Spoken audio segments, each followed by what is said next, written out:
Chairman Lee, Ranking Member Heinrich, and distinguished members of this committee, it is an honor and a privilege to appear here today as President Trump's nominee to serve as the Solicitor of the United States Department of the Interior. Before I begin, I would like to recognize and introduce the most important people in my life, my family. Here with me today is my oldest son, William, my daughter, Perry, my daughter, Wynn, and my youngest son, Hodges, who's celebrating his birthday tomorrow. Yeah. They are my best friends and my biggest supporters. I would also like to recognize my beautiful and wonderful wife, Bessie Lidke Doffermyre, the love of my life and the greatest wife and mother imaginable. My sweet and always supportive sister, Julia Green, is here, along with the woman who brought me into this world and raised me to be the person I've become, my mom, Mary Doffermyre. I love you, Mom. Finally, I would like to recognize my late father, Everett Bubba Doffermyre, who I love so very much and who I trust is with us in spirit here today. Thanks again to the members of this committee for your warm welcome to my family, and thanks to all of you for your service and dedication to this country. My inspiration to serve my country dates back many years ago, when completely out of the blue, I was asked to serve in one of the single most important positions in the White House. Thanks to my sweet wife, Bessie, who was my girlfriend at the time, who was working in the visitor's office in the Bush administration, I was appointed to serve as the Easter Bunny at the 2006 White House Easter egg roll. And as you can imagine, it was really hard to see out of that 6-foot-tall bunny suit, and it was hot and uncomfortable underneath all that fur, but I can assure you that was a small price to pay for literally being the most important figure at the White House, even if it was just for an afternoon. And I didn't even have to go through Senate confirmation. But in all seriousness, I am truly honored and humbled by the opportunity to serve as the Solicitor of the Department of the Interior, if I'm confirmed. Serving at the Department of Interior would be a dream job at me for many ways. My first job out of college was a whitewater rafting guide in Teton National Park. I lived in a 2-room log cabin on the edge of the park, heated by nothing more than a wood-burning stove, with a majestic view of the Grand Teton out my loft window, a view that I shared with a moose living in my backyard.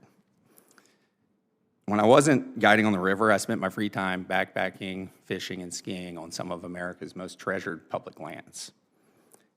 If fortunate enough to be confirmed, please know that this former Snake River rafting guide will consider it an honor and a privilege of a lifetime to serve as a faithful steward for America's best idea, our national park system. It would also be an honor and a privilege of a lifetime to work with the United States Fish and Wildlife Service at the Department of Interior. I love to hunt. I'm an avid fly fisherman. I love to hike, I love nature, I love to explore, and I especially love sharing these lifelong passions with my 4 children. I could not agree more with the great Teddy Roosevelt when he observed that very few responsibilities of the federal government compare in importance with the great central task of leaving this land even a better land for our descendants than it is for us. Yet, above all else, the Department of Interior's responsibility for managing our nation's vast energy resources is what landed me in this seat here today. For the past 5 years, I've had the privilege of working in Texas at one of America's great energy companies, Energy Transfer. After spending over a decade as a DC attorney at Williams & Connolly, and then as general counsel of an overseas development agency in the first Trump administration, I decided to move to Texas to work in the energy business, to work alongside the patriotic Americans who actually design, build, and operate the critical infrastructure that fuels our economy and enables our way of life. I learned a tremendous amount working in the energy business over the past 5 years. One lesson I learned all too well is that the energy emergency our nation currently faces is not due to a shortage of natural resources. From my perspective, working in the private sector, the primary contributor to this energy emergency is our country's Byzantine state and federal regulatory framework that makes it far too easy to kill infrastructure projects with endless litigation, and far too hard to actually get shovels in the ground. If confirmed, I look forward to working with this committee to fix our broken permitting system, to help ensure that our country has a transparent, predictable, and efficient regulatory regime that not only permits, but actually promotes the responsible build-out of our nation's critical energy infrastructure.